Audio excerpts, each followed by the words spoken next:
恭喜方晨星先生再次獲得世界廚藝爭霸賽嘅總冠軍，佢係唯一一個蟬聯3屆嘅男人，係大廈第一個大滿貫，唔單止光宗耀祖，更加係為國爭光，係當之無愧嘅廚神。我身邊呢3位分別係麥麒麟8星飯店店長、英國皇家酒樓董事長、夏國廚師協會理事代表，佢哋都想邀請廚神一齊合作。合作？我哋梗係想啦，但係我哋冇咁嘅資格咧。只要廚神肯掛個名，我哋就滿足噶啦。只要廚神願意同我哋英國皇家酒樓合作，我願意出5000萬。5000萬？你都好意思開口嘅？我哋今日係帶咗1億現金過嚟噶。只要廚神願意試我哋嘅菜品，我哋使再多嘅錢都願意噶。我就係廚神嘅舅父，我可以幫佢揸主意，幫佢應承噶。係你行開啦，舅父算乜嘢啊？我先至係廚神嘅親姑媽，我睇住佢大噶，佢自細最聽我話噶啦，我講乜嘢佢都會應承我嘅。哎呀，咁你可唔可以幫我引薦下？冇問題。如果你幫我引薦成功嘅話咧，我額外俾多500萬你，唔係1000萬。哎呀，好啊好啊。哎呀，我係佢舅父。行開啦你。廚神啲親戚咁離譜都有阻住晒啊！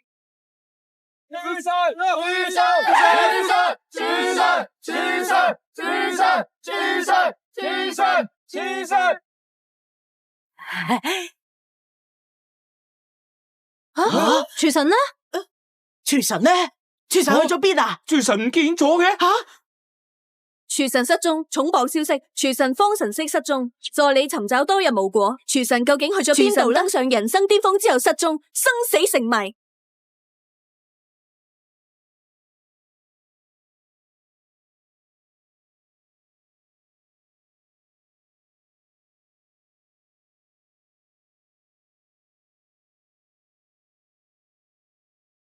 你望咩望啊？我留意咗你好耐啦，每次大小姐經過，你都及到實一實。你個切菜仔啊，唔會係中意大小姐啩？都唔屙督尿照下自己個樣，你都配中意大小姐？你真係癩蛤蟆想食天鵝肉喎！1年前你流落街頭嗰陣，大小姐好心執你翻嚟，仲俾飯你食。點啊？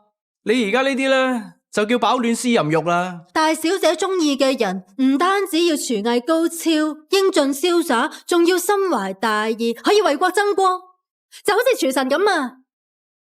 你，快啲，搵個人同我出去。咩事啊？咁急？羅助手唔做啦，搵個人同我去大廚房幫總廚備菜。今個月第7個噶咯，總廚要求咁高，有幾個可以做到佢嘅要求啊？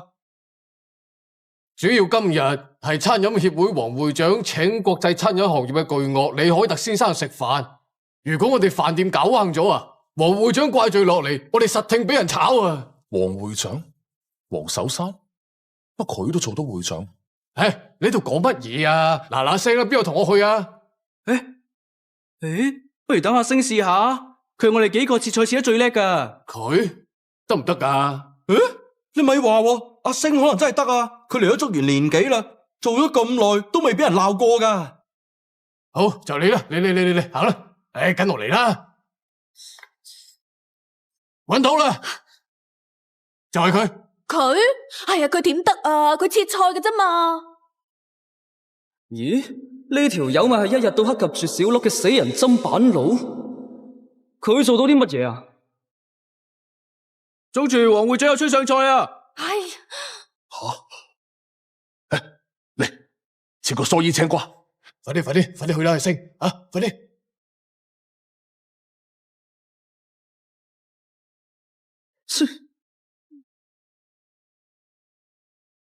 我都話佢唔掂噶啦，切條青瓜都咁耐，指意佢，不如我哋自己切好過。哎呀，條青瓜我切得仲快過佢啊！阿爸，不如搵個其他人啦，好冇？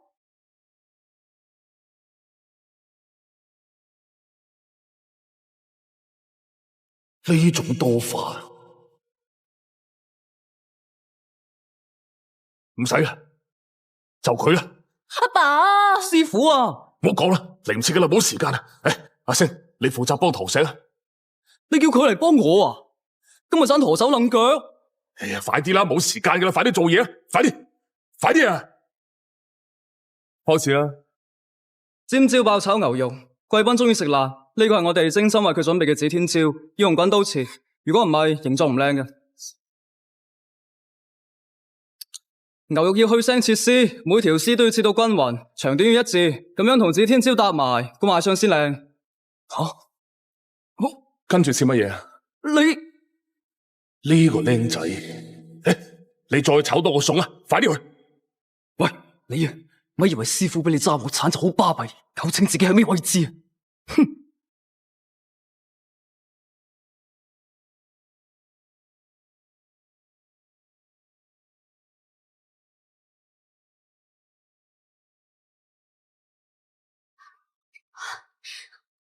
哎喲，不愧係練習咗成個月嘅成果喎，黃會長一定中意嘅。多謝師傅，終於都搞掂啦。嗰條廢柴仲未起鑊都有㗎，師傅，我早講咗啦，等佢嚟，盞嘥時間㗎咋。唔通我真係高估咗佢？你哋點搞㗎？海特先生係唔食得辣㗎，但係你哋嘅主菜裏邊冚唪唥都係辣嘅，唔食得辣？全部都係辣嘅，辣都算啦。你唔係話呢個係你哋招牌菜嚟嘅？招牌咁都敢叫招牌？吓，鑊氣啊，一啲都冇啊！呢碟嘢咧，又溫又唔夠高，仲有啲刀工啊！刀工係幾好嘅，不過可惜啊，你炒多一劈嘢咁啊！你哋知唔知啊？今日呢餐飯對我哋大夏國有幾咁重要，係關係到日後跨國公司嘅百億投資㗎。吓，黃會長，對唔住，真係對唔住啊！但係我哋得到嘅消息係，海特先生中意食辣嘢㗎。哼，我明明已經同你大哥張德高講得好清楚，海特先生佢係唔食得辣嘅，唔食得辣㗎。佢仲同我保證，話絕對冇問題。但係結果咧，全部菜都係辣嘅。哼！你係同張德高講嘅？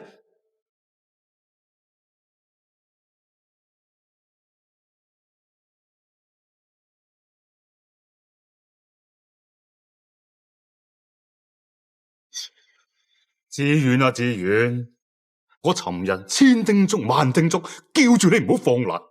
就算唔中意我，都冇理由揾呢啲事嚟出氣啊！而家好啦，得罪咗黃會長同海特先生，老豆留低嘅竹園酒家喺你手上玩完啦！你張德高，你專登俾假消息我，令到我哋同黃會長產生咗咁大嘅誤會。你損害咗竹園酒樓嘅名聲唔緊要，你而家係損害緊大夏國嘅利益啊！我叫人傳話講嘅係海特先生佢唔食辣嘅，係你哋自己搞錯咗，關我咩事啊？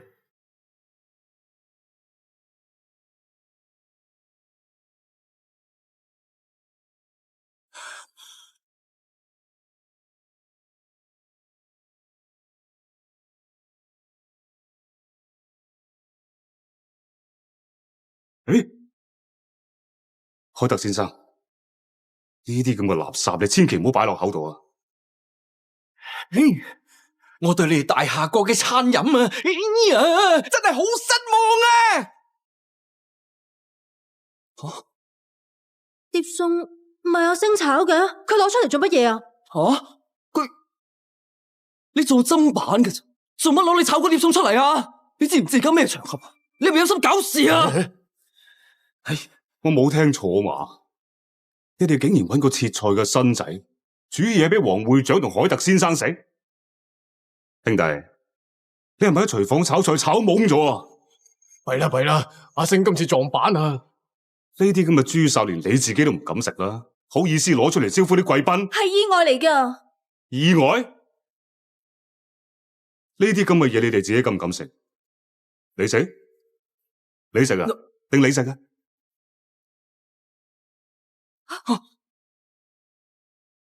我睇你哋肯定係有心侮辱黃先生同海特先生。竹園酒樓嘅每一道菜都係我哋啲廚師精心烹製嘅，從來都唔會敷衍。你唔好含血噴人啊！更加唔應該喺度浪費食物。我浪費食物？你咁清高，呢啲好似豬哨咁嘅嘢啊，點解你自己唔食晒佢啊？你自己都唔敢擺落口嚟，咁你仲好意思駁我嘴？黃會長，佢擺明係唔放你在眼內。張志遠，呢啲就係你哋竹園酒樓嘅待客之道。今日你一定要同我食晒呢碟垃圾！食！阿爸唔好啊，佢咁做就係想羞辱你。黃會長，只要今日你同海特先生可以下一啖氣嘅，我食。阿爸，唔好啊！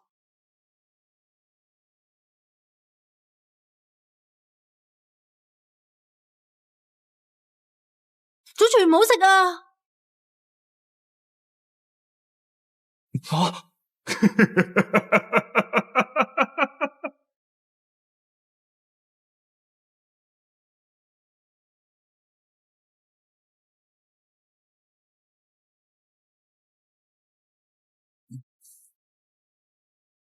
哎呀，好好味啊！真係好好味啊！我挺你啊，唔係大聲係好氣噶。你睇下你個樣啊，揦埋一住咁樣，一睇就知難食啦。咁難食仲塞落口，吓！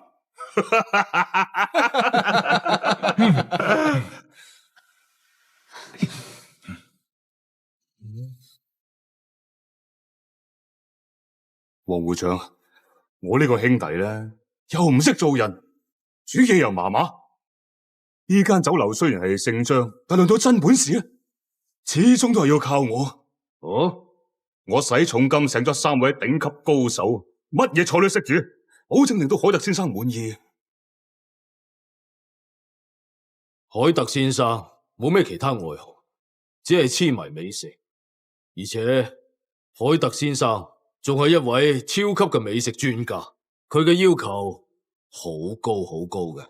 如果你哋可以令海特先生滿意，有咩要求嘅，即管提出嚟。冇問題啊！只要我哋啲菜可以令到海特先生滿意嘅，咁你可唔可以作主將竹園嘅經營權轉讓俾我？吓咁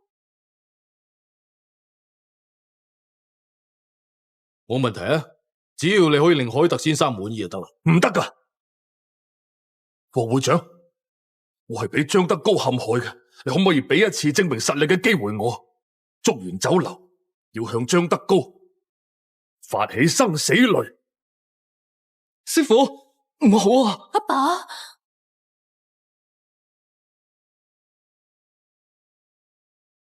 好，今日我做主，邊個可以贏到呢場生死擂，令海特先生滿意嘅，竹園酒樓就歸邊個。乜嘢係生死擂啊？生死擂呢，係大廈廚師界最嚴酷嘅一種挑戰對決。挑戰者一旦提出申請，被挑戰者就唔可以拒絕噶啦。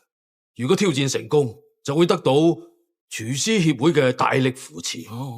如果失敗，發起挑戰嘅人一定要挑斷手筋，從此都唔可以再揸鑊鏟，而且會被廚師協會永久除名噶。咁嚴重嘅咩？飯店冇咗可以再開噶，如果你輸咗嘅，就永遠都冇辦法做廚師噶啦。係啊，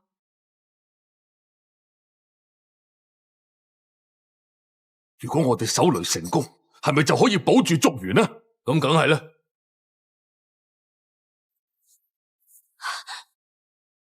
點樣啊？你夠唔夠膽接？哼！我就知道你會出呢招噶啦，不過我早有準備，係時候俾你見識下真正嘅技術。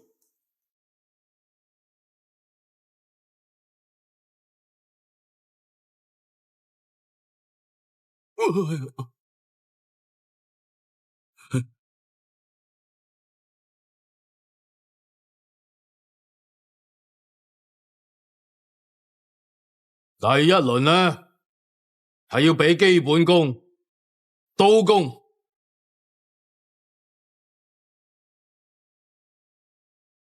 潭州江騰，行會，行會。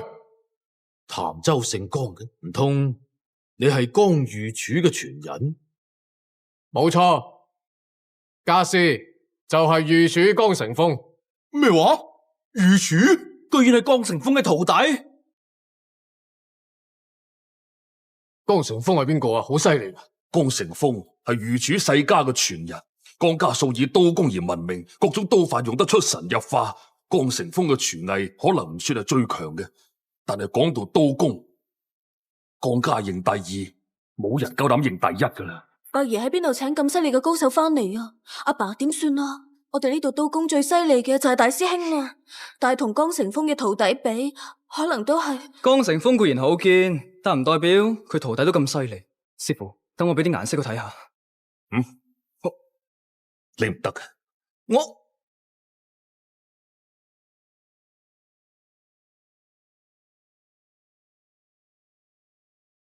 我老嘢使人唔使本。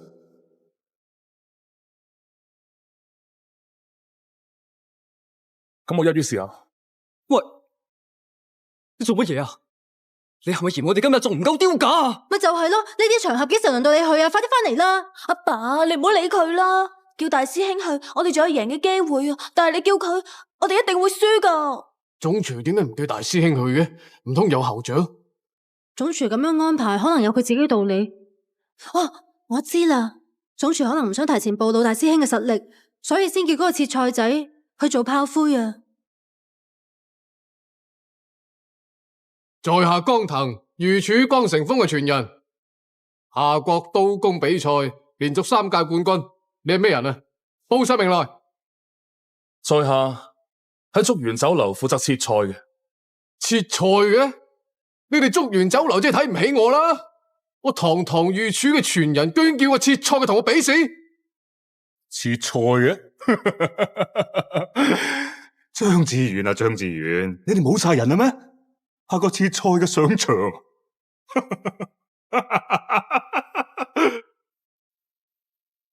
快啲開始啦！好，靚仔，你記住啊，今日係你生命嘅最高光嘅時刻。第一輪比試開始，開始。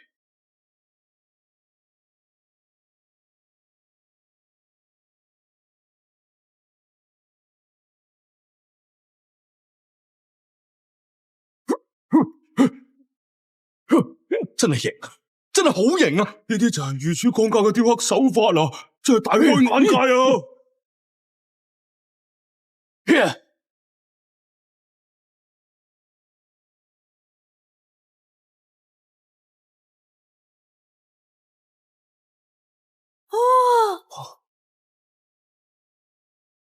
晶瑩剔透，栩栩如生喎。呢條龍嘅細節啊，好精美啊，線條又流暢，不愧係御廚嘅傳人，刀工真係好犀利啊！阿星，你喺度做咩啊？做咩唔喐嘅？唉，我話佢根本都唔識湯魚。咁我哋咪輸緊，早知啊都係叫大師兄上場啦。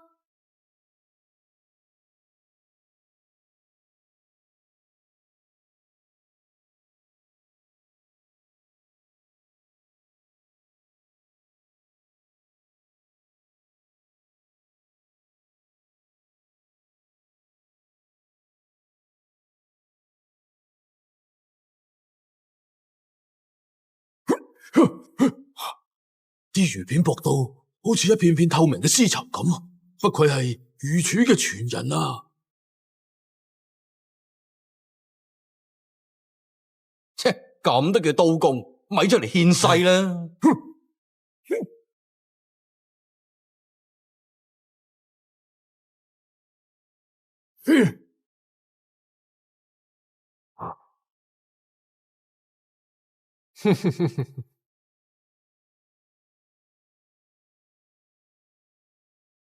哇！真係蚊同牛髀啊！我都未見過人擺片擺得咁求其嘅。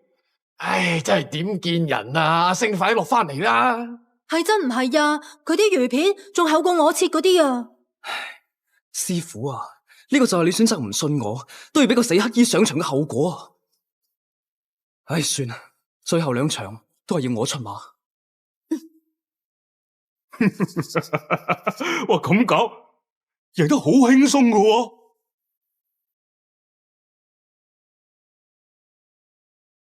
唔係啊，咩事？你睇下，睇下，哇！我冇睇錯啊嘛，條魚得翻棚魚骨，仲喺度游水啊！冇可能啊！冇睇錯啊嘛，條魚得翻棚魚骨都仲喺度游水啊！冇可能嘅，係真噶，條魚得翻棚骨，仲喺度游緊啊！佢點做到啊？佢唔係切磋嘅啫咩？呢個世上竟然有啲咁神奇嘅刀工啊！竹園酒樓係幾時有個咁嘅人噶？唔通係仙術嚟？唔係，呢啲係刀工出神入化之後嘅效果。因為刀速太快，神經仲未反應過嚟，條魚就已經被切片，本能咁喺度游。之前我仲以為呢個只係傳說，估唔到真係有幸可以見到。我宣布第一告竹園酒樓勝。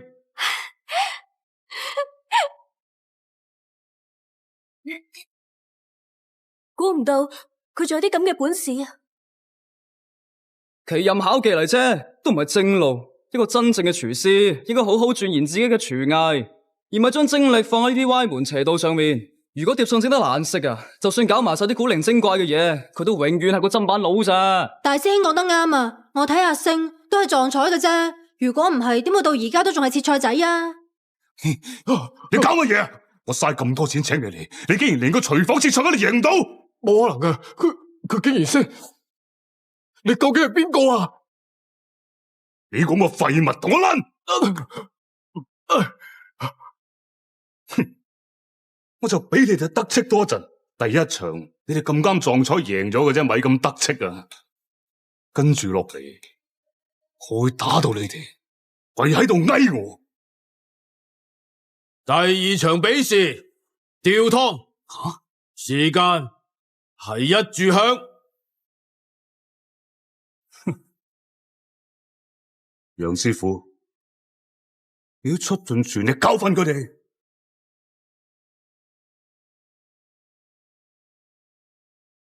老夫好耐都冇舒展過筋骨，頭先個僆仔嘅刀工的確令我大開眼界。我諗佢由出世到而家一直都係練緊呢一個絕技。我承認你嘅刀工的確喺呢一行係無人能敵，但係跟住落嚟，你哋冇咁好彩。呢個咩人嚟噶？冇咁易對付啊！話知佢係咩人啊？你咪唔記得大師兄人稱雲州湯王，論吊湯，大師兄從來都未輸過。喺成個雲州論吊湯，我認第二，冇人敢認第一嘅。而你哋居然派個死老坑嚟同我比，真係唔知個死字點寫。唔可以輕敵噶。放心啦，師傅，呢個人唔係咁簡單嘅。切，唔簡單，咁係因為你個切菜仔未夠班啫。睇我一陣間點樣收拾佢。唔係，呢個係你對付唔到噶。咪住啊！你對付唔到佢噶。唉，阿爸，你放心啦，大師兄一定得噶。你唔記得咗啦？湯王呢個稱號係雲州州長親自封噶。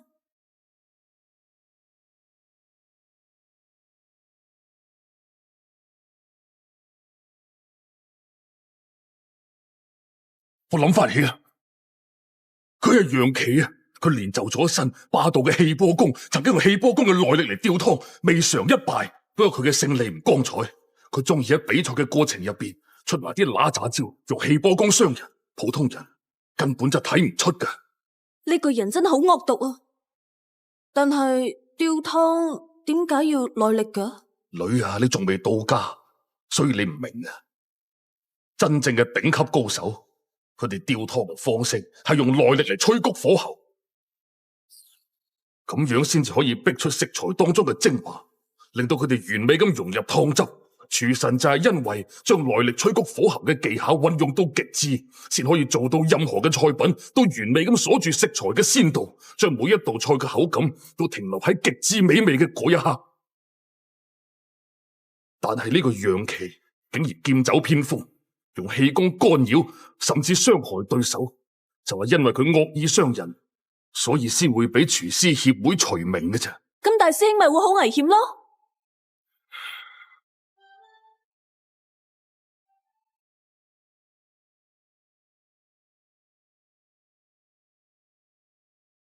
你就咁睇兩煲湯，睇唔睇得出係邊個犀利啲？唔知啊，佢哋兩個用嘅料都差唔多，後面就要睇邊個控制火候控制得好啲，邊個就贏咯。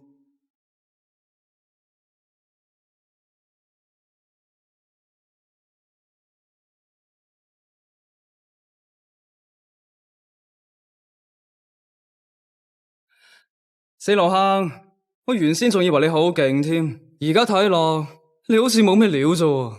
唔怕話你知啊，講到吊湯，我行家嚟嘅。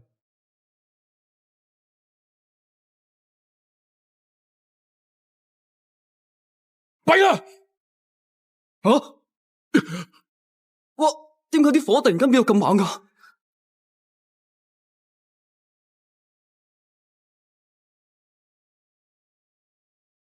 咁就啱啦，一次過搞掂你哋。哎呀！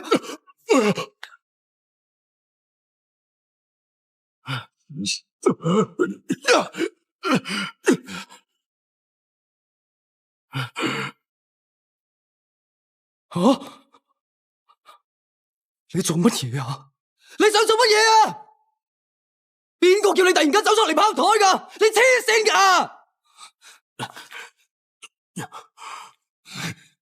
你搞乜鬼啊？對面有高手，今日不如算啦。算？我算你條命啊！我使咁多錢請你嚟，唔係要你做縮頭烏龜啊！我好地地一煲湯俾你整到彎晒啦，搞到我要重新煲過。收聲！俾多10次機會你都贏唔到。如果唔係因為佢，唉，真係太可惜啦！唉，桃石啲湯整瀉晒。我宣布第2場楊奇勝。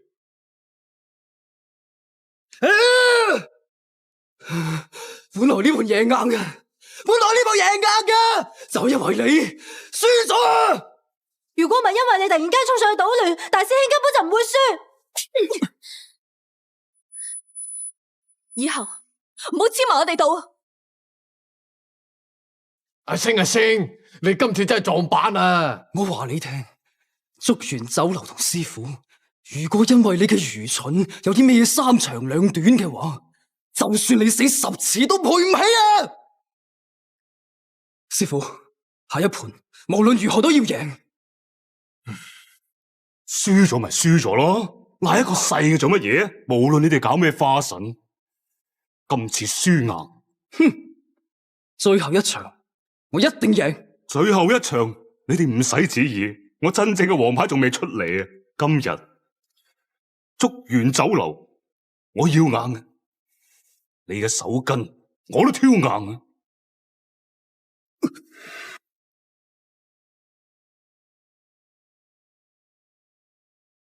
頭先真係多謝你，如果唔係你及時出手，我同唐聲都會受重傷。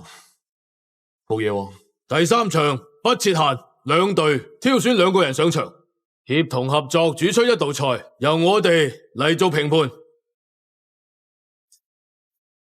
輪到你出手啦，俾佢哋見識下乜嘢係真正嘅廚藝。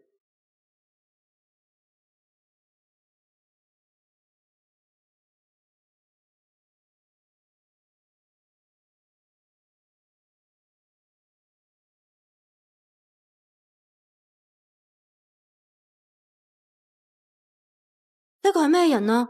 好似好犀利咁嘅。唔識喎，呢個人望落點解咁面善嘅？好似係賈良，上個月獲得3省廚藝聯賽冠軍，係佢。今年全國美食大賽預賽第1名，突然出現嘅神秘黑馬，獎杯爭奪賽嘅大熱門。吓？張老闆，佢真係今年橫掃全國廚藝獎杯嘅賈良。呢啲虛名不值一提。其實佢真正嘅身份係廚神嘅關門弟子。廚神嘅關門弟子？廚神嘅弟子？廚神居然有徒弟？我幾時有個徒弟？廚神嘅徒弟？佢真係廚神嘅徒弟？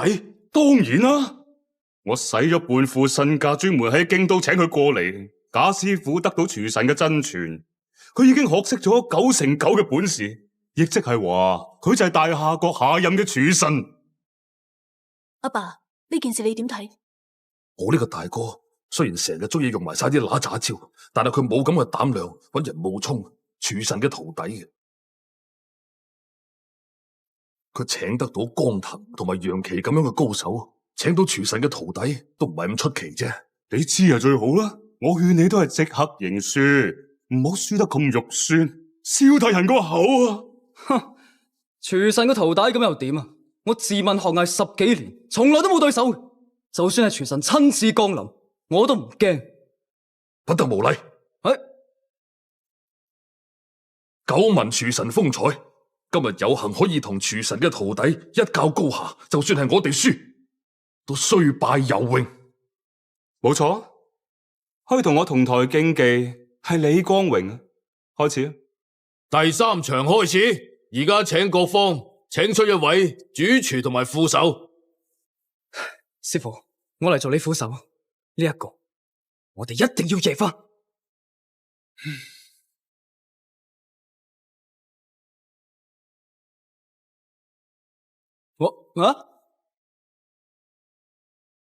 小兄弟，最後呢一場生死攸關，可唔可以請你同我一齊上場啊？吓！你醒嘅老胡啦！師傅，你揀佢？點解啊？阿爸，你點會揀佢噶？就算佢刀工再好，但係烹飪水平都係比唔過大師兄噶。咪就係咯，總廚啊，佢切菜嘅啫嘛，佢點代替大師兄去參加咁重要嘅生死對決喎？總廚你要諗清楚啊！得啦，我有分數嘅。師傅啊，你冇嘢啊嘛？你叫佢同你上，你自尋死路啊！小兄弟，你咁嘅老嘢，行啦。哎呀！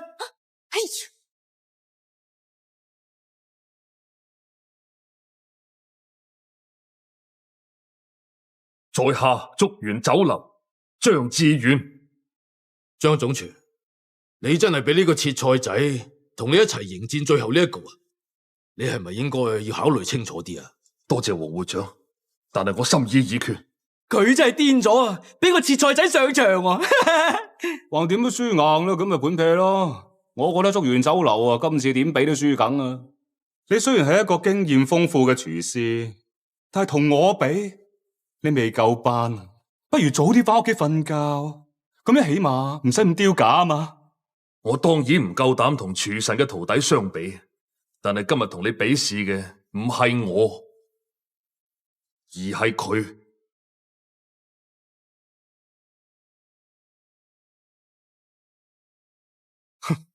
阿爸，師傅啊，總廚啊！咩話？佢唔單止俾個切菜嘅上場，仲要俾佢揸鑊鏟啊！我覺得咧，張志遠肯定係覺得自己輸硬，所以咪揾個新仔再做炮灰。師傅佢今次真係老懵懂，竟然呢個切菜嘅揸鑊鏟。阿爸，如果生死雷輸咗嘅話，要自斷手筋，你唔可以將希望寄託喺佢身上噶。總廚咁傻都有噶，居然相信個切菜仔，真係懵啊！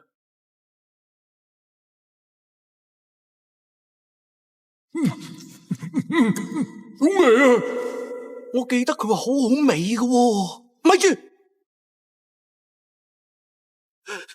哎呀，冇收住先啦！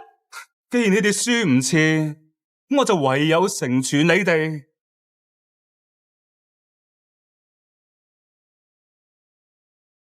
交俾你啦。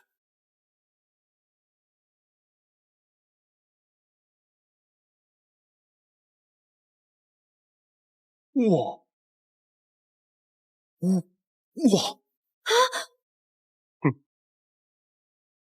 我冇睇錯啊嘛？佢竟然喺魚嘴入邊完整咁攞條魚骨出嚟，竟然仲唔使劏開個魚肚啊！隔空脫骨，搞錯！呢啲就係廚神徒弟嘅實力，竟然咁輕而易舉就做得到。如果廚神喺度嘅話，咁好彩唔係我同廚神嘅徒弟對壘。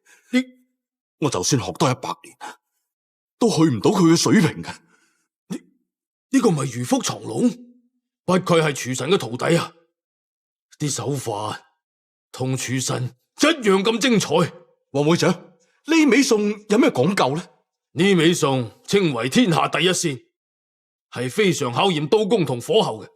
仲有對魚鮮味嘅保留，第一係唔可以界穿條魚個肚，而且仲要隔空脱骨。第二要用最快最大嘅火候收汁，咁樣先至可以令條魚外焦內鮮。不愧係廚神嘅徒弟啊，唔使買飛都睇到啲咁犀利嘅嘢喎。我真係三生有幸啊！喺呢度可以見識到廚神嘅廚藝。哇！佢係起緊魚鱗啊，定係幫條魚揼緊骨啊？哼！佢切菜嘅啫，同廚神個徒弟邊有得比啊？算啦，我哋唔好睇佢啦，嘥時間。唉，今次真係玩完。呢個切菜仔啊，竹園酒樓同師傅今次俾佢累死啦。呢個切菜仔可能連魚都唔識整啊，不如總廚自己親自落場好過啦。差距真係太大啦！哇！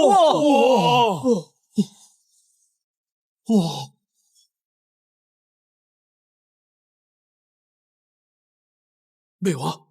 呢招係游龍驚鳳，呢招係廚神嘅絕招游龍驚鳳啊！佢真係廚神嘅徒弟啊！呢啲就係廚神徒弟嘅實力啊！估唔到我同佢差距有咁大，咁我咁辛苦學咁多年嘢，又算得乜嘢啊？聽講用游龍驚鳳嘅火煮出嚟嘅餸，唔單止色香味俱全，而且可以令食用嘅人元氣大增、延年益壽噶。我竟然可以喺呢種咁嘅酒樓仔見識到廚神嘅絕技，我此生無憾啊！我此生無憾啊！唔通今次真係我揀錯咗？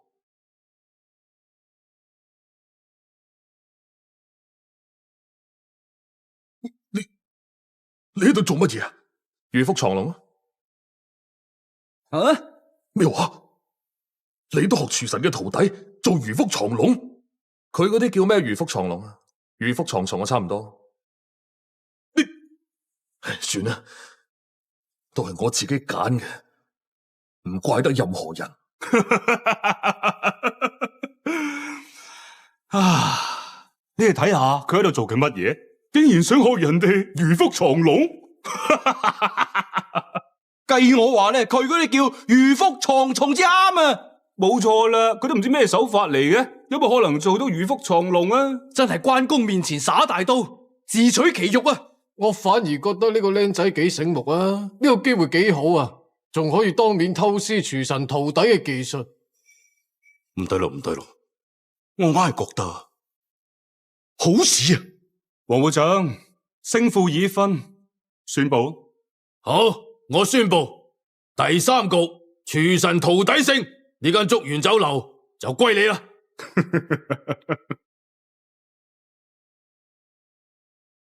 點樣啊？我一早講咗啦，今日你哋輸硬啊！啊，你輸咗啦，自斷手筋啊！我嘅好兄弟。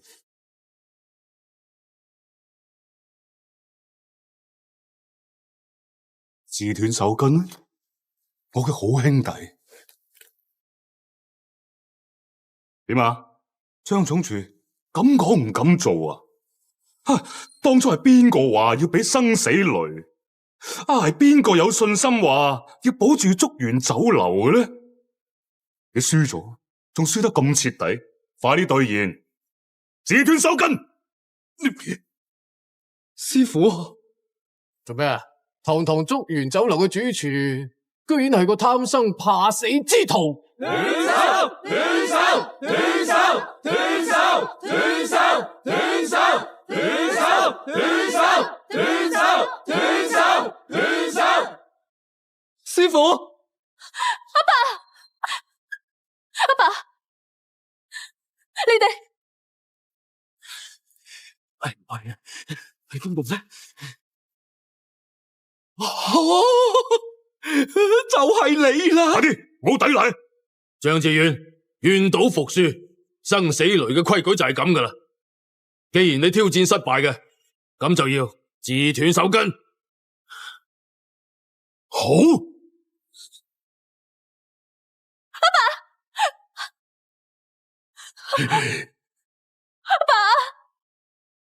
等陣，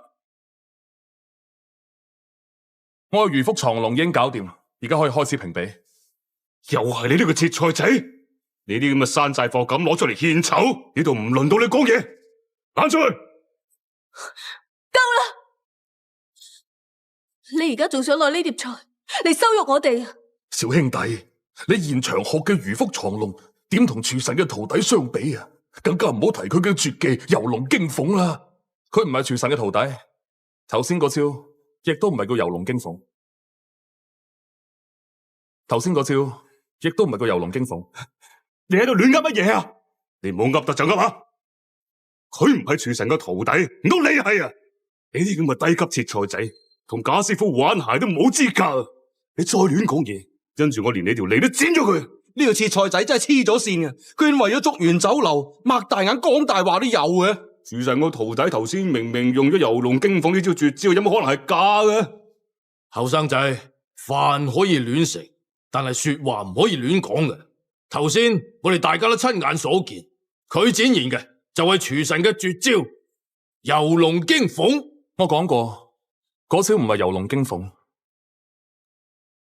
如果我冇記錯嘅話，你應該喺後廚嗰度切菜嘅啫。你竟然咁大口氣，話我用嘅唔係游龍驚鳳，唔通你用嘅係啊？係咯，真係笑大人嘅口啊！俾個缸佢做膽啊，都唔敢同廚神個徒弟講啲咁嘅嘢啦，真係笑死人啦！志遠啊，志遠，你哋竹園酒樓為咗逃避懲罰，竟然講埋啲咁嘅大話，丟唔丟架？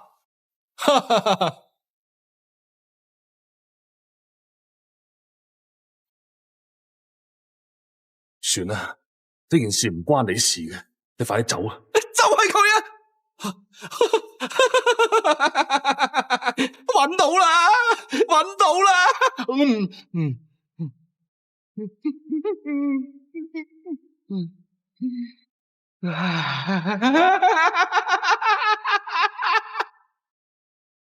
既然係咁嘅，我就俾你哋見識下乜嘢先係真正嘅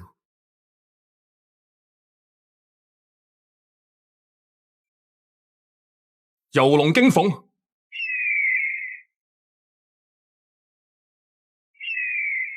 哇！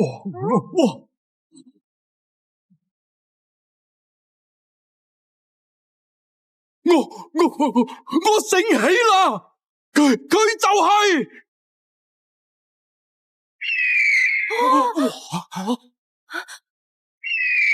大師兄，你睇，我睇到啦。哎呀！游龍驚鳳啊！呢招先係真正嘅游龍驚鳳，唔通你係？呢招先係真正嘅游龍驚鳳啊！呢招先係真正嘅游龍驚鳳啊！唔通你係？呢個身影，呢種霸道嘅手法，咁嘅氣勢，佢就係廚神方神星。廚神？咩話？廚神？廚神？咩話？佢係廚神？點睇都唔似喎。但係除咗廚神，仲有邊個可以用到嗰招咁有氣勢嘅游龍驚鳳啊？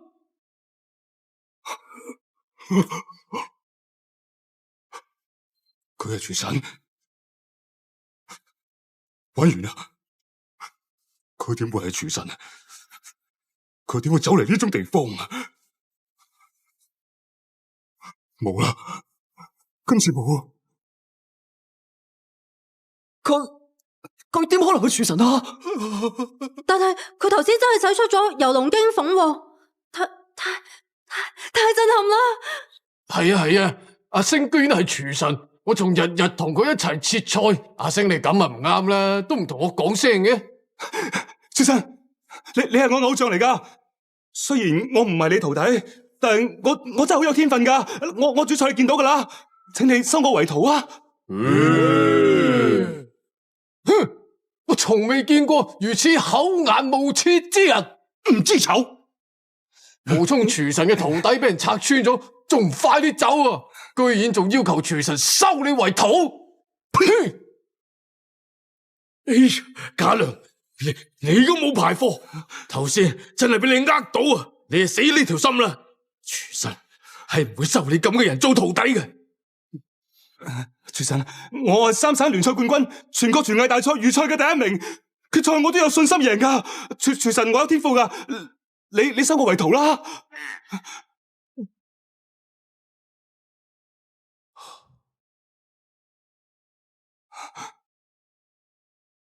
佢真係廚神嚟咩？佢冇乜反應喎，好似。你真係廚神？廚神？我唔係廚神。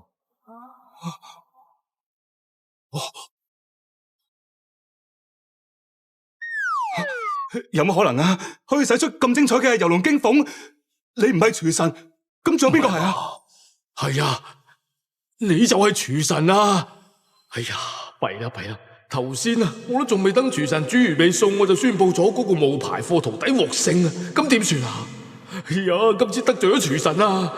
哎呀，頭先呢第3局嘅結果唔算數嘅吓，係佢冒充係你嘅徒弟，仲山寨咗你嘅絕招，所以呢一局呢係你贏啊！啊，仲有啊，我而家鄭重宣布第3局竹園酒樓勝。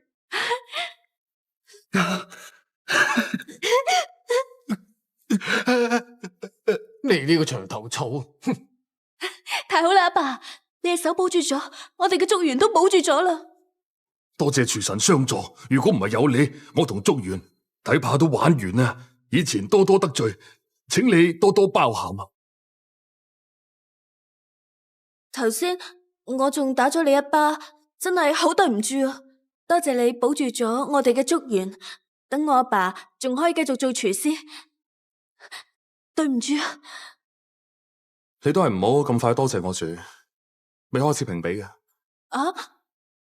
你哋唔使咁樣對我嘅，我唔係廚神。而家我餸已經煮完，可以開始試食啦。啊，試食，我試食，可以食到廚神煮嘅餸，而且仲係可以令人補氣固元、延年益壽嘅游龍驚鳳。我就算死都眼閉。誒，我都要試食，嘿嘿，我都要試食，我出300萬，我出2000萬，我出600萬啦，我哋出1000萬啦，我哋出1000萬，我哋出1000萬。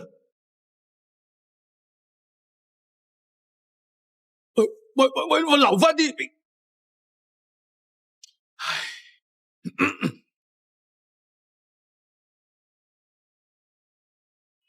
你輸咗啦，你想點啊？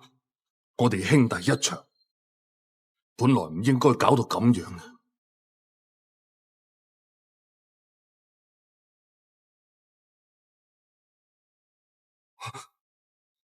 你走啦，我永遠都唔想再見到你。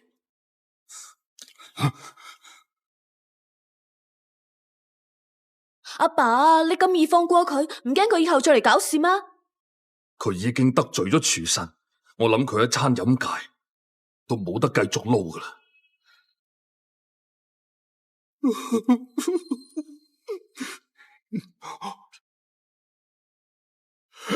好味啊！我呢一世都未食過咁好食嘅嘢啊！我呢一世都未食過咁好食嘅嘢啊！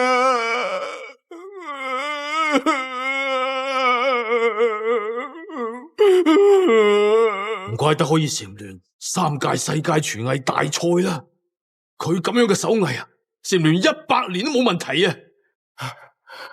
我呢一世可以食到廚神嘅餸，真係死而無憾啊！喂，大師兄啊，一唔一齊啊？我啊，我先唔想食啊！哼，好咯。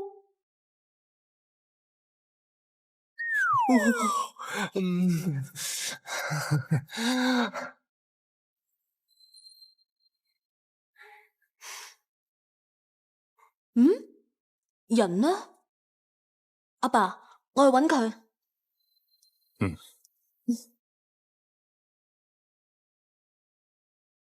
你點解唔承認自己係廚神啊？我唔係廚神，點解要認啊？但係你明明使出淨係得廚神先有嘅絕技游龍驚鳳啦，除咗你，邊個配得起呢個名號啊？我只不過係對廚藝有啲研究嘅普通人嚟啫，我真係唔係廚神啊！你唔認為自己係廚神，所以先拒絕參加頒獎典禮？廚藝係乜嘢？人生又應該追求啲乜嘢？我覺得所有嘢都好無聊。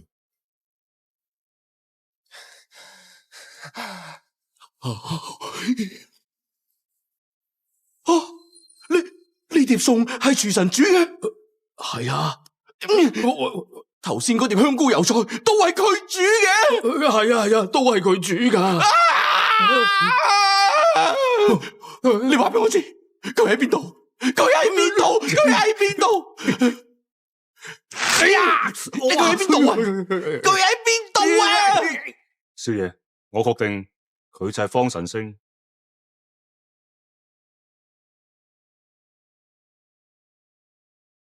喐手啦！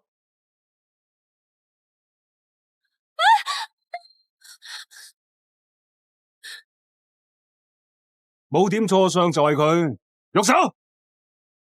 冇點錯相就係佢，喐手！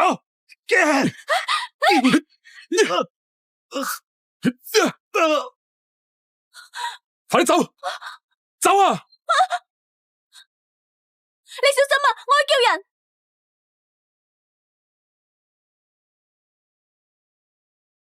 你哋係咩人啊？邊個派你哋嚟嘅？咁多口水，我收佢檔。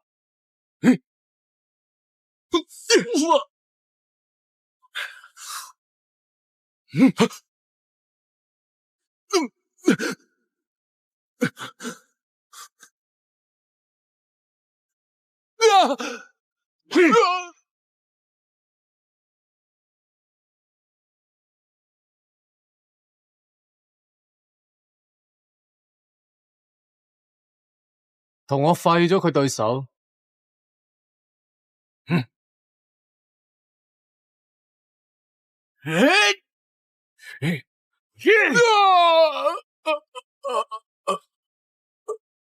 廢咗你，廚神呢個稱號以後就係我噶啦。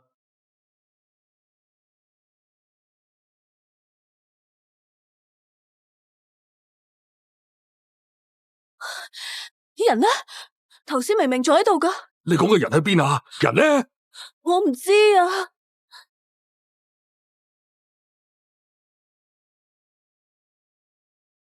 都唔知佢而家情況點樣啊？咁啦，我叫晒所有親戚朋友一齊去揾，我哋人多力量大。好，如果俾我知道邊個傷害我師傅嘅，我一定唔會放過佢。我哋再去揾下啦，唔好耽誤時間啊！快啲！就算反轉呢度，都要同我將廚神揾翻嚟啊！係。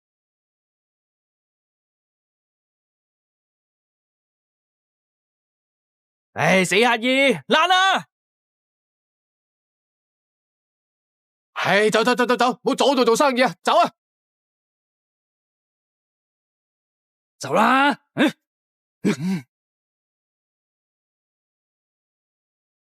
咦呀！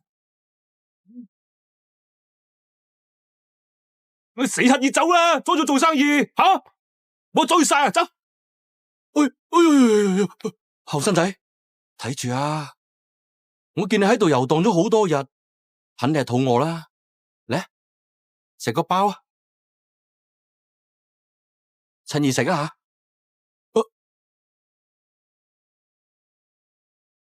吓！你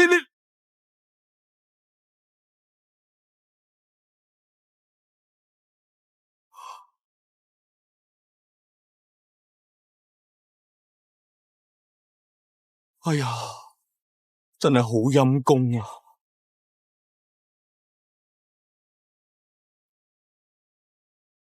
嚟啊，跟我嚟啊！嚟，哎呀，睇下，何老闆又大發慈悲啊！大個可以翻鋪頭啊！我真係唔知做俾邊個睇啦吓！就係啊，好人都俾佢哋做晒啦，我哋做壞人，仲執到個咁低喎。而家所有人啊都去晒佢哋餐館食飯，都唔知為乜，搞到大家都冇生意做啊！佢啊，唔惡得幾多日嘅啫。老闆，你笑咩啊？等陣你咪知啦。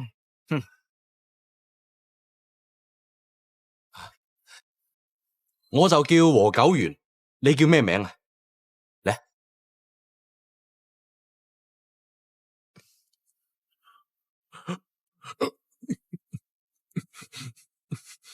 哎呀，慢慢食啦。你好多日冇食嘢咩？慢慢食啦，呢度好多嘢你食噶吓。近日，我國蟬聯3屆世界大賽冠軍方實征先生再次失蹤，距離佢嘅朋友上一次見到佢已經過去7日啦。如有知情人士知道方實征先生嘅線索，請撥打以下電話。唉，我嘅偶像又失咗蹤，都唔知唔係出咗咩事啊嘛？唔係出咗咩事啊嘛？我頭先問你喎，你叫咩名啊？你唔出聲嘅？你唔出聲，我點送你返屋企啊？你唔係啞噶嘛？胡老闆，我唔做啦。阿慶，你做咩？你唔好嚇我啊！我發夢啊，都想參加全國廚藝大賽，成為好似廚神咁樣嘅人。我唔想日日啊，再煮埋晒啲咁嘅家常便飯啊。我覺得家常便飯冇乜問題啊。我想去學啲更加高端嘅烹飪技術，就好似廚神嗰招游龍驚鳳咁。唉，算啦，同你講得唔明㗎啦，嘥氣。我係唔明啊，但係前日嬸仔已經俾對面韓老闆叫走咗噶啦。而家你又話要走，咁周圍啲工友去邊度食飯至得噶？物價而家又咁高，我唔升價都係想班工友可以食餐飽飯啫。我冇可能為咗佢哋放棄我夢想啩？我明啊，但係你可唔可以幫我做多2、3日，等我搵到新廚師你再走啊？而家好快就到飯點噶啦，啲工友就嚟噶啦。今日你幫我頂埋佢啦，中午就中午啦。今日中午有貴賓啊，好重要噶。胡小慶，你真係而家要走啊？今日前公話要帶貴賓過嚟，點名要食你煮嘅回鍋肉，可唔可以煮完再走啊？係啊，胡小慶，你咁冇義氣都有嘅，明知道呢條街做生意都要睇前公嘅面色，你咁樣突然間翹起我哋，係咪想我哋九元店執笠啊？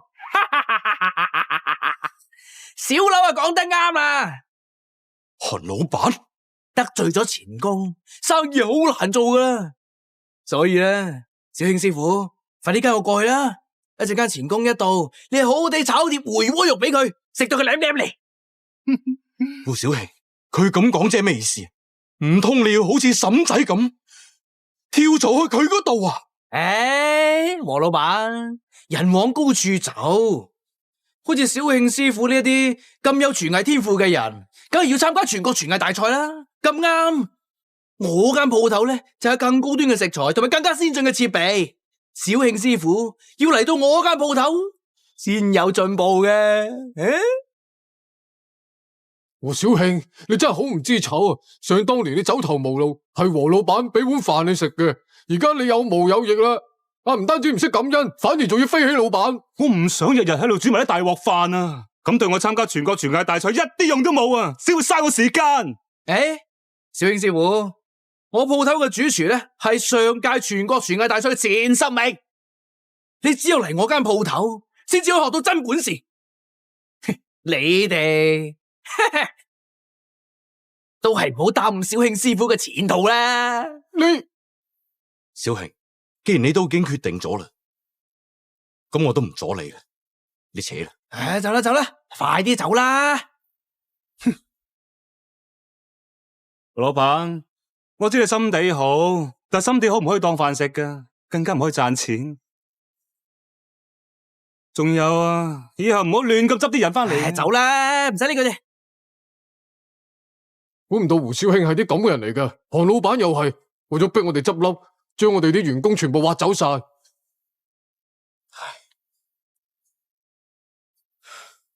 生意真係越嚟越難做，一陣錢工過到嚟，都唔知點算好。係咯，點算好啊？老闆啊，呢個乞衣係你今日帶翻嚟噶？佢好陰功啊！唔單止兩隻手殘廢，仲要係個啞嘅。如果再唔食嘢嘅話，真係會餓死佢。係咯，好陰功啊！但係我覺得胡小慶講得都有道理嘅，你唔好一直咁樣做好心啦。為咗照顧農民工，我哋將鋪頭嘅價格壓到平均只要9蚊，根本就賺唔到錢。何老闆啊，照舊啊，一碟回鍋肉，一個青菜，一支啤酒啊！好啊，我炒餸俾你先。點解係你炒嘅？阿興師傅唔喺度咩？我最中意食佢整嘅回鍋肉喎。佢唔喺度做啦，辭咗職啊。唔做啊？哎呀，阿興師傅咁好手勢，以後都食唔到啦。其他人呢？都走埋啊！你哋坐下。胡老闆，佢邊個啊？坐喺度喐都唔喐，我覺得佢仲污糟過我哋。佢好陰功噶，唔單止對手殘廢，仲要係個啞噶。都係胡老闆心地好，快啲幫佢沖下涼啦！你睇下佢幾污糟，好易病嘅。好，柳仔啊，你帶佢去洗手間啦，我去炒餸先。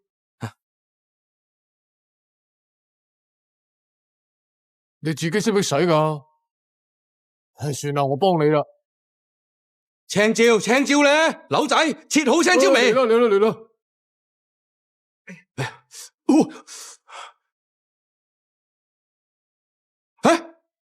豆豉冇晒喎。呢啲豆豉喺度啊。好。好啦，起鑊啊！哎呀，今日啲菜咁慢噶，我哋中午休息時間好短噶咋，再唔趕翻屋企休息，我哋做唔到嘢噶。唔好意思啊，真係唔好意思啊！今日得老闆一個人炒餸，對唔住啊，對唔住。出邊咁多人啊，都冇人招呼，嚟咗好多客人啊，都冇點菜啊，快去睇下啦！好，快啲啦！今日咁快就咁多人嘅，柳仔快過嚟點餸啦，陣間食完翻去噶啦。好，柳仔，我哋再過3個餸得噶啦。冇問題。我哋呢邊要麻婆豆腐啊，青椒炒肉，一碟青菜，3支啤酒啊！好，我寫低晒噶啦。今日人手唔夠，大家多多包涵啊！快啲啦！老闆，啲單喺度啊！咁多啊！哎呀！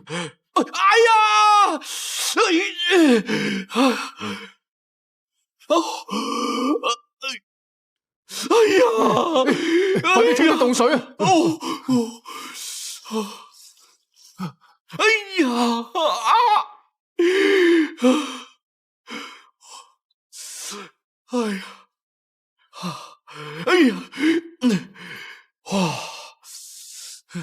而家餸啊炒唔到啦，睇嚟我哋間鋪真係停執笠噶啦。呢啲都唔重要，隻手重要啲啊！我去攞啲燙傷膏俾你。你企喺度做咩啊？唔好阻住啦，快啲行開啊！喂，我叫你行開啊！你咪聽唔到我講嘢啊！柳仔，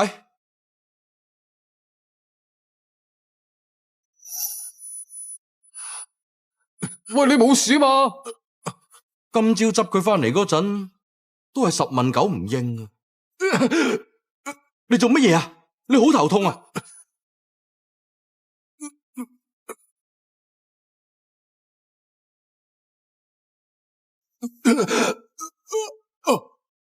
真係好可憐啊！咁啦，我哋出去同班工友解釋下，話我哋已經炒唔到餸噶啦，叫佢哋去其他飯店度食嘢啦。咁點同佢哋講啊？就咁講啦。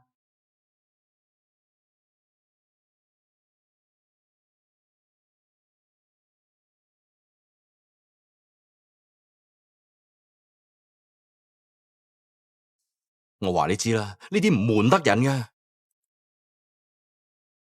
人呢？頭先好多人噶，點解唔見晒嘅會？佢哋去晒對面啊，仲叫我同你講，之前點嗰啲嘢唔要咯。對面對面聚客莊今日搞活動打5折啊，平過你哋咁多，所以佢哋咪過晒去咯。如果唔係我哋喺度點嘅菜先啊，我哋都想過去試下。聚合莊話晒高檔餐廳啊，5折啊，打5折有乜可能啊？佢哋冇錢賺㗎喎。如果你唔信嘅，你過去睇下，門口貼住廣告噶。頭先我朋友先發信息俾我，對面啊，唔單止平啊，仲好食啊。食飯打5折啦！食飯打5折啦！聚客莊大酬賓，聚客莊大酬賓啊！食飯打5折，送飲料添啊！幾多位啊？入去坐，嚟入去坐，嚟，請。食飯5折送飲料，食飯5折送飲料啊！快啲埋嚟睇啊！快啲嚟試下啦！呢邊呢間嘅回鍋肉咧一絕啊！每日生意好到不得了，仲要排長龍添嘛！每次想食啊，仲要預訂啊！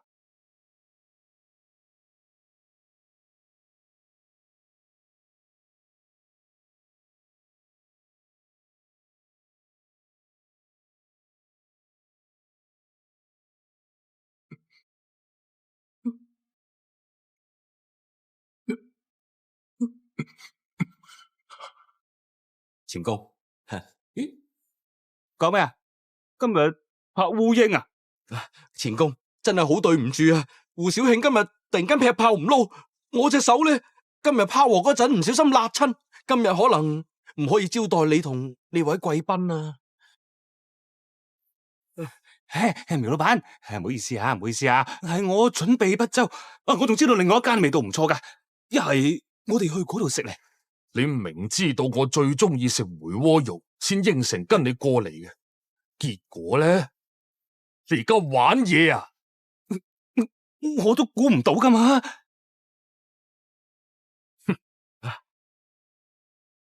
你點執笠啊？黃老闆，前公，我已經將佢哋嗰個廚師叫咗過嚟啦。真噶，就喺佢哋聚客莊。苗老闆，誤會嚟嘅，誤會。嗰個可以煮回鍋肉嘅廚師而家過咗對面聚客莊，話已經煮好咗啦，就等你入去食。真嘅？兩位老闆，間房已經準備好噶啦，餸亦都準備好啦，就等你哋嚟啦。好，咁啊，試試佢啦。請，可以幫前公解決問題，係我嘅榮幸嘅。咩味咁香啊？係咩味啊？咁香嘅？搞到人流晒口水啊！喺邊啊？點解時有時冇嘅？哎呀，搞到我而家囉攣啊！係回鍋肉，係回鍋肉嘅香味啊！原來係我哋鋪頭嗰個小慶師傅手勢太好啦！你哋兩位離遠就聞到香味啦！哎呀！我最中意食呢個餸，咁多年我都食過唔少名師大廚嘅回鍋肉，但係咧從來都未聞過咁香嘅味道噶。哎呀，錢公啊，之前你仲同我講胡師傅炒得幾咁好食，我以為你吹水噶，真係估唔到世上真係有人可以炒到咁嘅水平喎。哎呀！以前確實食咗唔少胡師傅炒嘅回鍋肉，香係香，但係都冇佢講到咁嘅程度嘅。咁我哋即刻去試下，原來韓老闆話走咗胡小慶係諗埋晒啲咁嘅縮數，佢係想我哋執笠先至甘心啊！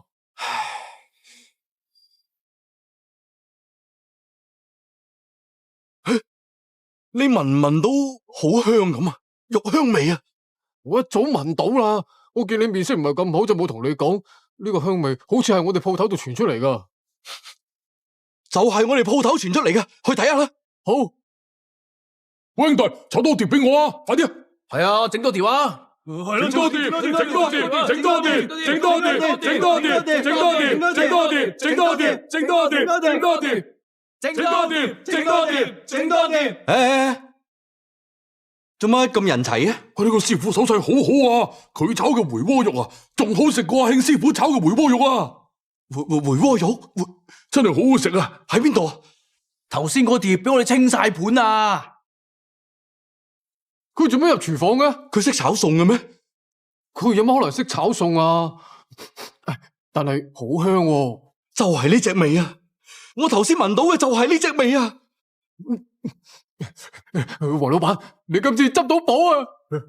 哎呀，後生仔，你咁叻㗎！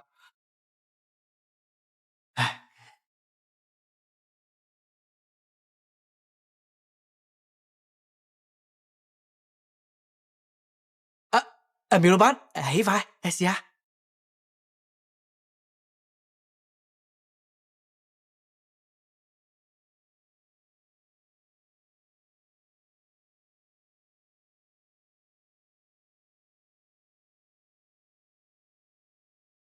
呢碟梅窩肉係你炒㗎？呢碟梅窩肉係你炒㗎？係我煮嘅。絕，真係一絕啊！係咧，我哋冇嚟錯咧。冇錯，真係好值得你啊！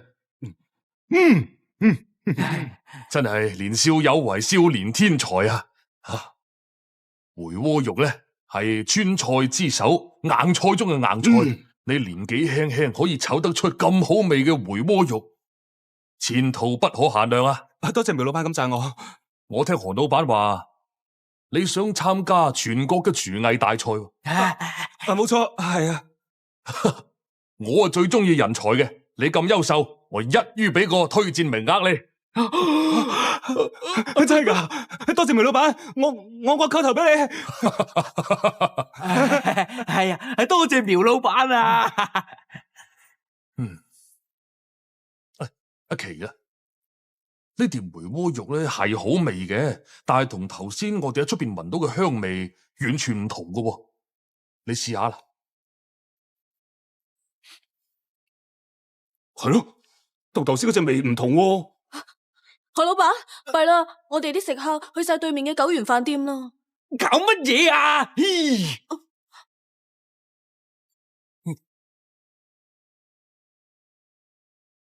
大家唔好心急啊，後廚已經炒緊㗎啦。為咗食呢啖梅窩肉，我中午覺冇瞓啊！唔知係咪我太餓咧吓？覺得好香喎。係啊，食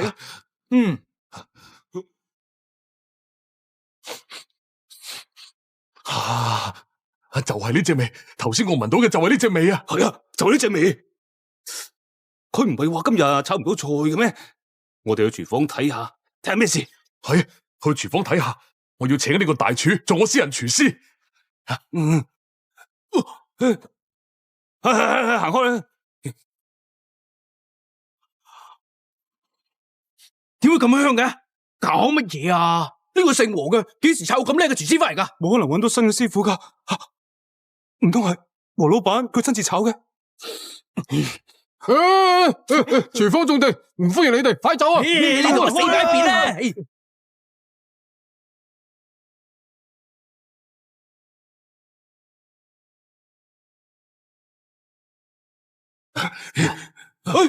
兩位老闆做咩嚟咗嘅？呢個梅窩肉係佢炒噶？係啊，就係佢炒噶。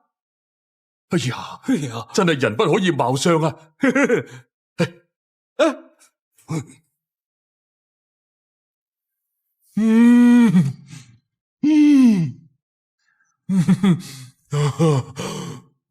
呢個係我食過最好食嘅梅窩肉啊！頭先食嗰個同呢個比啊，簡直就係垃圾啊！哇，真係香到痹啊！死埋一邊啦！好香啊！小榮，呢個後生仔咧，佢炒餸好叻噶，叻過出邊好多大廚啊！一係你翻嚟跟佢學下嘢啊！我冇聽錯啊嘛！你叫我學講乜乞衣煮餸？人哋洗乾淨噶啦，唔係乞衣嚟噶啦。佢咪就係你喺外面執翻嚟嘅咯，唔係乞衣係乜嘢啊？佢係你執翻嚟嘅？係啊。哎呀，你啊真係好彩啊，執到個天才啊！黃老闆、苗老闆真係美食專家，佢話天才就係天才噶啦。哎呀，恭喜你啊！多謝。佢咪就係個傻仔，講嘢都未識講啊，仲話天才喎。佢係傻嘅？喂，乞衣仔，你叫咩名啊？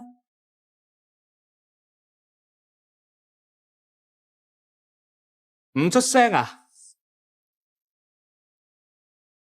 阿姨仔，邊個教你煮餸啊？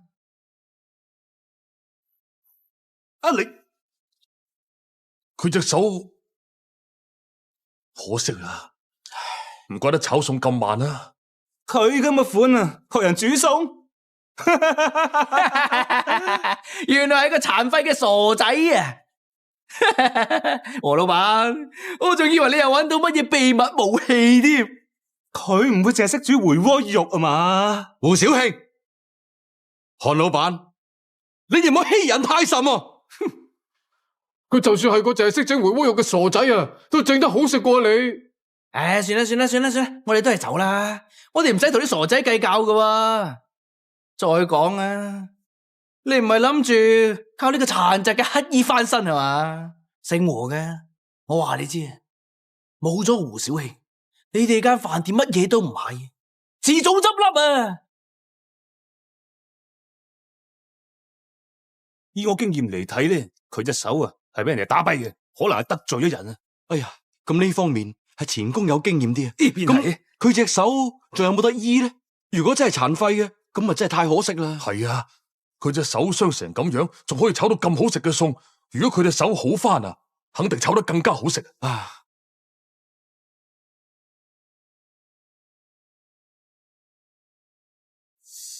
應該有得醫嘅，去醫院檢查下先。不過啲費用啊，起碼20萬。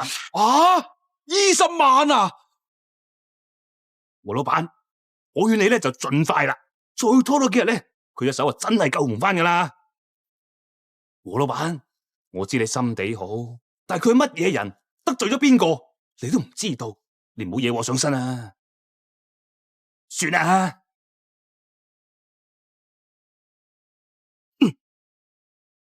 我幫佢啦。我呢份人呢，最大興趣就係煮餸嘅，但係可惜我自己又冇乜天賦。我最遺憾就係呢樣嘢噶啦。而佢咧有咁好嘅天賦，不過咁後生就廢咗對手，我真係唔忍心見到佢咁啊！我一定會幫你醫好佢。哎呀，好，就憑你呢句說話，我幫你出一半錢。既然苗老闆你決定咗，咁預埋我咧。哎呀，咁啊太好啦！呢對手今次有救啦。你放心啦，醫生講咗啦，只要你好好地咁療傷，對手咧就一定會冇事噶啦。你啊今次真係好彩啊！醫生話咧，你對手受傷咗好耐噶啦，如果再遲多2-3日啊，真係唔一定醫得翻啊！哼，哎呀，真係上天保佑啊！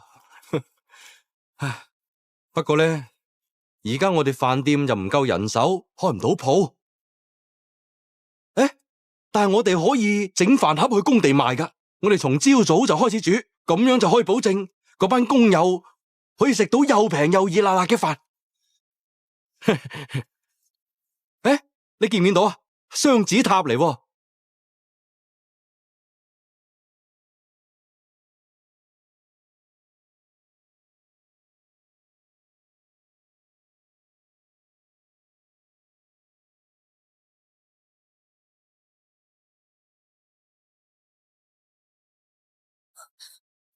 我好似見到阿星啊！喺邊啊？好似就係啱先嗰條路啊！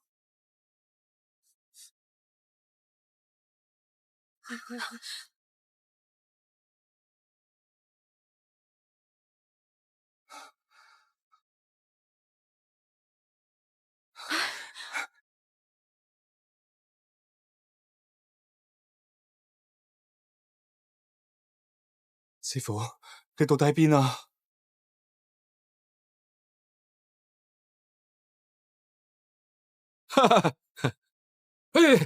你老周快啲啦，遲咗我賣晒噶啦！嚟，你哋啲飯盒真係好好食啊！咁梗係啦，嚟，大家唔使心急噶吓，人人有份啊！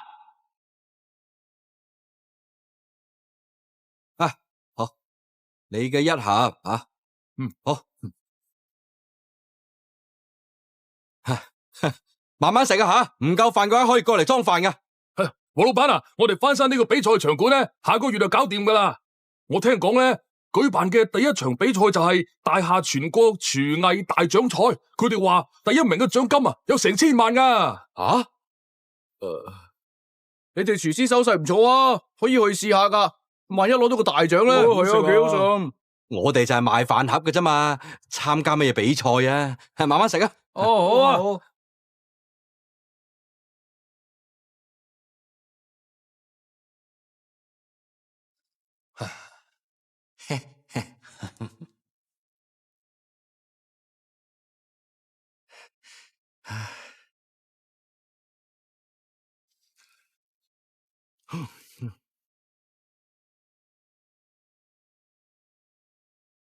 喂，乜鬼嘢嚟噶？呢係大廈排名前3嘅廚師就係咁嘅水平嘅啫咩？唔通成個大廈角就揾唔到一個同方神星相比嘅廚師啦咩？哼！唔係個個都係廚神嚟噶，好似佢咁嘅人才，真係千年難得一見啊！一係你又同我揾到廚神，一係你又揾到同佢一樣咁嘅廚師。如果你聽日再揾唔到嘅，我就翻去。百億投資嘅事，你諗都唔使諗啊！海特先生，海特先生啊！哎呀，胡小慶係我而家揾到最有潛力嘅廚師嚟噶啦。如果今次攞唔到呢筆投資，我呢個會長都咪使資助。誒，我之前遇到一個比胡小慶更加有潛力嘅人啊！哦，你快啲講，佢喺邊度啊？佢傻傻地噶，而且對手仲要殘廢嘅，而家都唔知好翻未。哎呀，咁你講嚟，算啦算啦，睇嚟仲係要我親自去請倪家出山。倪家？你係想去揾嗰個學院派嘅烹飪天才，唯一可以同廚神相提並論嘅倪林？佢脾氣好臭噶，你點請到佢啊？唔係咁可以點啊？請唔喐都要請，為咗今次可以攞到呢筆投資，我唔理得咁多啦。各位選手，我哋今日嘅比賽成績咧暫時未定嘅，大家翻去等通知啦，好冇？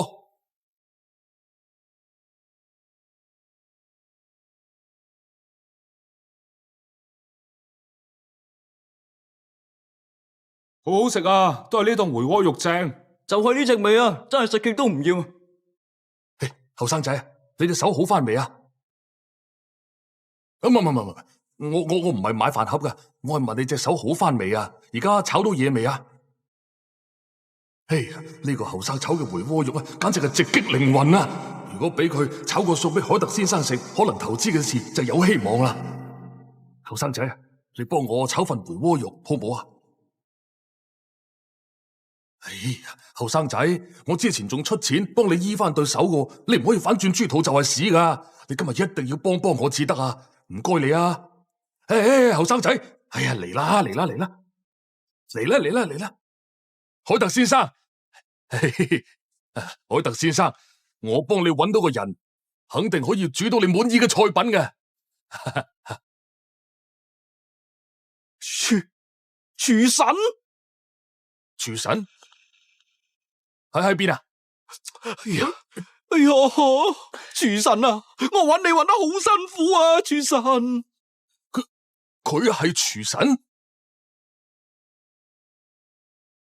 佢梗係廚神啦！廚神啊，我係黃守山啊！之前我哋喺竹園酒樓見過面嘅咧，今日喺呢度可以再次見到你，實在係我嘅榮幸啊！廚神。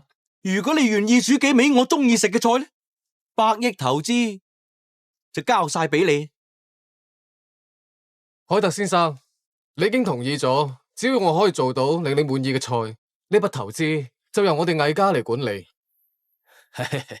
魏少爺，之前係因為仲未揾到廚神，所以先請你同海特先生傾投資呢件事嘅。而家既然已經揾到廚神啦，所以肯定仲係由我哋大廈嘅廚師協會同海特先生傾合作啦。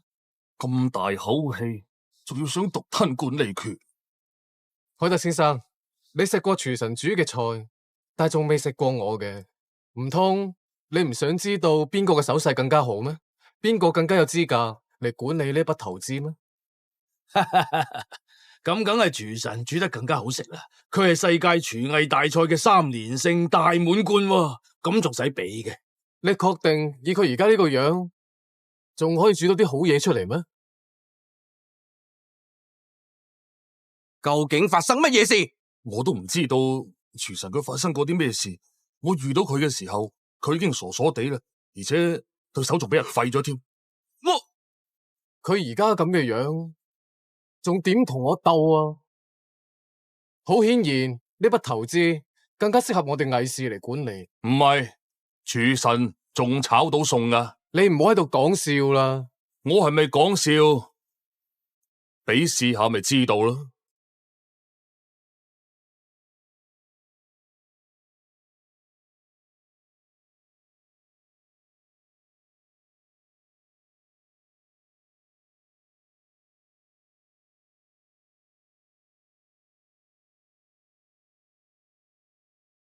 既然要比賽，當然要有評委啦。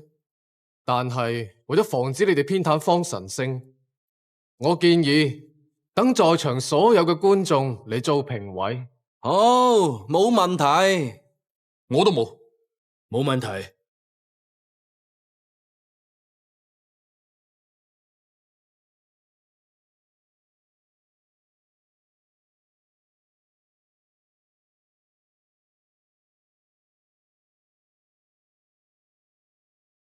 廚神，我哋廚師協會嘅命運就拜託晒你啦。係啊，廚神啊，拜託晒你，一定要打敗魏林。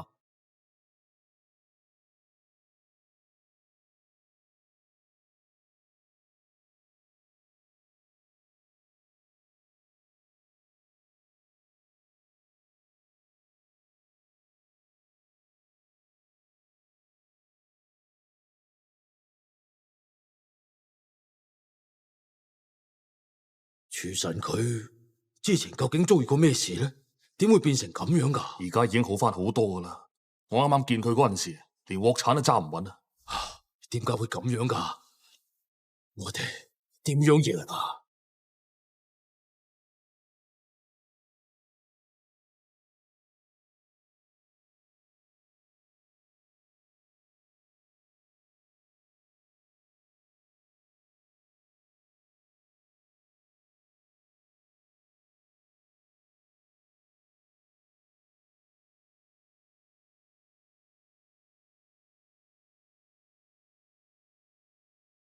呢兩個人一齊比賽唔係真噶嘛？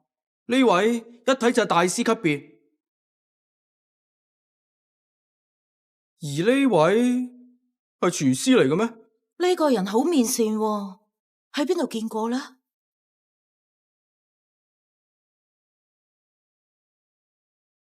佢咁係想煮回鍋肉啊？應該係。我第一次見佢嘅時候，佢就係煮回鍋肉。頭先揾佢嗰陣時，佢就係賣緊回鍋肉飯盒。可能佢而家淨係識煮回鍋肉㗎咋。當年嘅廚神一招游龍驚鳳，有如神技，但係而家就搞到淨係識煮回鍋肉。唉，誒，魏林喺度煮緊乜嘢啊？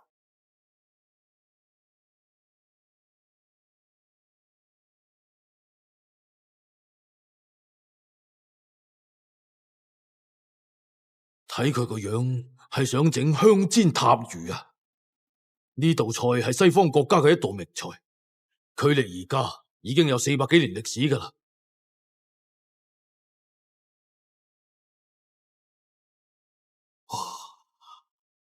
呢種極品黃油濃郁嘅氣息，同塔魚嘅焦香味混合埋一齊，但係又平分秋色，完全唔會搶咗對方嘅香味。真係好玄妙啊！魏林真係太強大啦，真係好有意思啊！一個做住家菜回鍋肉，一個做西餐高級料理。咪住，高級料理？我就話點解佢咁面善？原來佢就係魏林啊！佢就係嗰個可以同廚神相提並論嘅出咗名嚴謹嘅魏林。係啊，就係佢。雖然佢同廚神一樣咁低調，但係我曾經喺一場比賽當中見過佢。魏林大師親自落廚啊！我哋係評委可以試食，真係太好彩啦！食到大神煮嘅菜啊，可以吹成西啊！咁佢旁邊嗰個邊個嚟㗎？竟然可以同魏林比試？呢個人我識佢，雖然唔知道佢點解可以同魏林咁嘅大師比試，但佢之前係個乞衣嚟嘅，又傻又殘廢，後嚟俾間飯店收留咗，居然係佢，又真係佢喎！吓？一個乞衣竟然可以同魏林大師比試？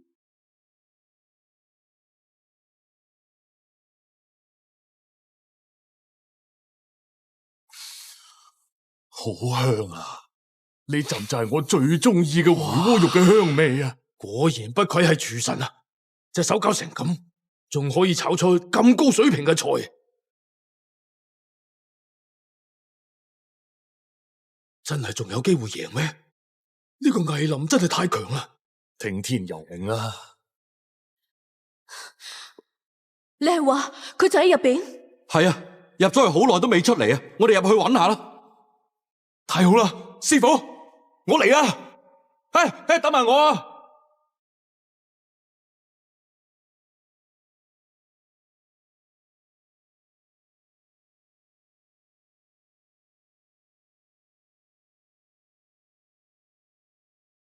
一碟回鍋肉都想贏我，真係痴心妄想。更何況你仲係個廢物，下一屆廚神一定係我。我搞掂㗎喇，咁就開始試食啊！哇，好似好味係咯，唔好逼，唔好逼，大家排好隊。哎呀，係魏林大師嘅菜式啊，手快有手慢冇啊！我要食多2嚿啊！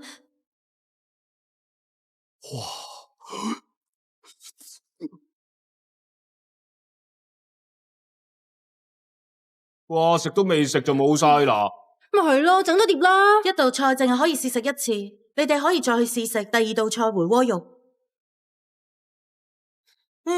呢個回鍋肉都幾好食啊，真噶！你哋覺得點啊？香煎塔魚外焦內嫩嘅肉香同香料嘅氣味完美融合，令人回味無窮。回鍋肉香辣可口，肥而不膩，味道啱啱好，好難揀喎。你講得冇錯，但係香煎塔魚係精準烹飪大師級作品。不過呢碟回鍋肉，無論係刀工定係烹飪技巧上，都只係普通嘅水準，竟然咁好食？乜佢真係傻仔嚟嘅咩？佢啊就識整回鍋肉噶咋，點可能同魏林大師比啊？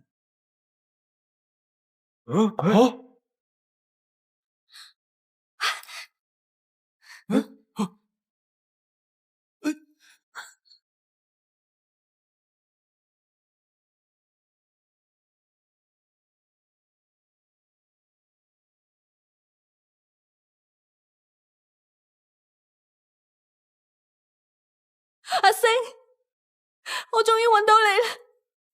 師傅，我終於揾到你啦！佢咪係賈良？佢話唔參加比賽，要去揾師傅，仲冒充自己係廚神嘅徒弟。唔通廚神？呢個傻仔有乜可能係廚神啊？你先係傻仔啊！冇同我講笑啊！你受苦啦！你嘅事，胡老闆同我講晒啦。你而家仲記唔記得我啊？我係張月綠啊！師傅，你記唔記得我啊？我係賈良啊！我係唐石啊！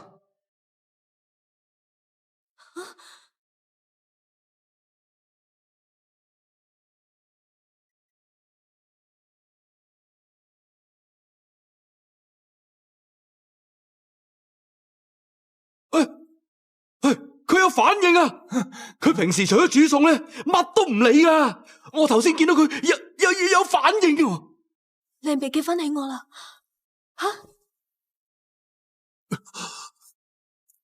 唔緊要噶，我哋以後慢慢再諗啦，慢慢再諗啦。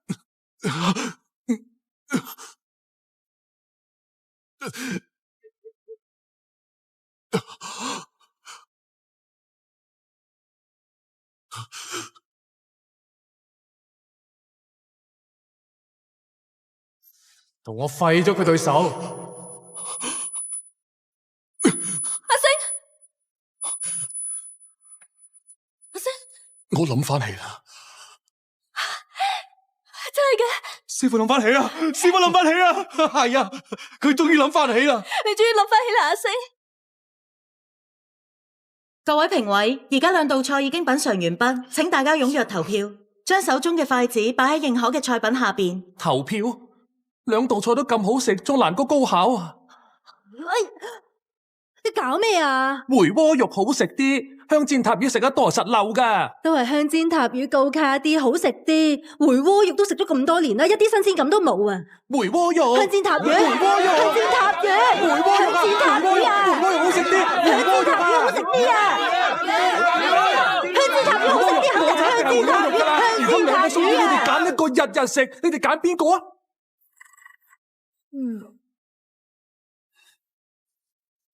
你哋喺度做乜嘢啊？一個二個嘈喧巴閉。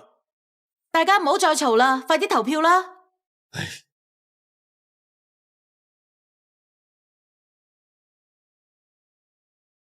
好啦好啦，我哋睇下投票結果先啦。香煎塔魚4票，回鍋肉16票。哎呀，果然係廚神犀利啲啊！雖然我淨係食過一片你炒嘅冬菇，但係嗰隻味咧已經好食過我食過嘅所有嘢啊！廚神喺邊啊？廚神就喺呢度，我師傅。冇可能啊！絕對冇可能噶！你哋係咪一個二個喺度夾埋做馬？我有乜可能輸俾佢啊？絕對冇可能，我哋絕對唔會做馬嘅，你放心就得啦。成個會場都係由你哋喺度操作。你哋如果想做馬，易如反掌。我哋魏家唔會放過你哋呢班人嘅。收埋呢把臭口啊！我哋自己揀噶。堂堂大師居然咁小氣，輸俾廚神都係應該嘅。佢隻手廢咗噶，就炒咗一碟回鍋肉，有乜可能好得過我哋香煎塔魚啊？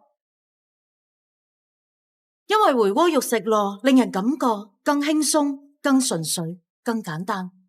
呢個係乜鬼嘢理由嚟噶？香煎塔魚望落係好高級，我哋感受得到你做呢一道菜嘅用心。你嘅技藝確實好高超，但係想將一道菜做複雜好容易，不過將一道複雜嘅菜做簡單就好難。你哋呢班人知唔知咩叫美食啊？廚師就係要將口味簡單嘅食材做出層次豐富嘅口感，令人喺一道菜當中品嘗出千變萬化嘅情感，係你一廂情願嘅諗法嚟啫。香煎塔魚係好好食，但係口感太過豐富，食得都會漏啊。而回鍋肉呢，明明係一道好複雜嘅菜，但係食落就簡簡單單，簡單到好似我每一次翻屋企食我媽咪煮嘅餸咁。係啊，都好似我食我老公煮嘅餸咁，雖然日日都係嗰幾味，就係點食都食唔厭。冇錯，呢道菜明明肥豬肉多過菜，係食落咧一啲都唔油膩，食完仲想食啊！所以呢個就係我哋投回鍋肉嘅原因，佢就好似生活中嘅一部分。生活中嘅一部分，生活中嘅一部分，竟然咁高評價，不愧我師傅啊！生活中嘅一部分，生活中嘅一部分，原來廚藝嘅真諦就係生活中嘅一部分。我終於揾到人生嘅追求啦！其實唔需要追求高超嘅技藝，亦都唔需要對高端食材有幾追捧，只要用心做好每一道菜就夠啦。哦，我明啦，魏林嗰條友咧係為咗自己煮餸嘅，而廚神咧就係為咗每一個人而煮嘅。冇錯，咁先係廚神嘅最高境界。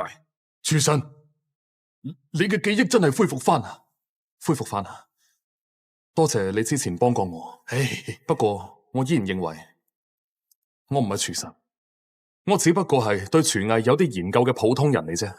人生就係一飲一啄，一茶一飯，又或者話人人都係廚神，只要認真生活，用心做每一道菜就夠啦。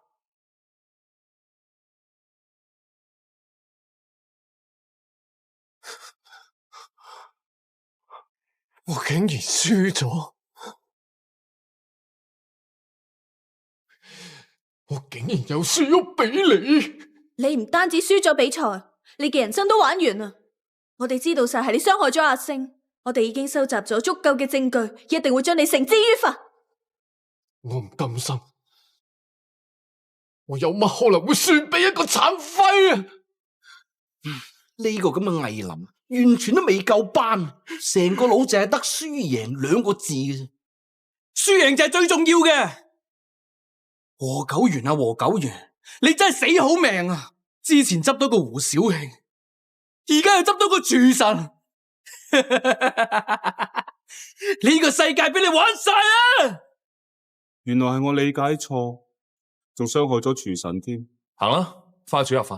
好，我又同你一齊去。我都要一齊去。師傅，今次一定要帶埋我啊！行啦。喂啊，廚神，你等埋我啦，得唔得啫？我都仲未食過你煮嘅嘢，我投資咗成100億噶，你要負責啊吓！等埋我啊！海特先生，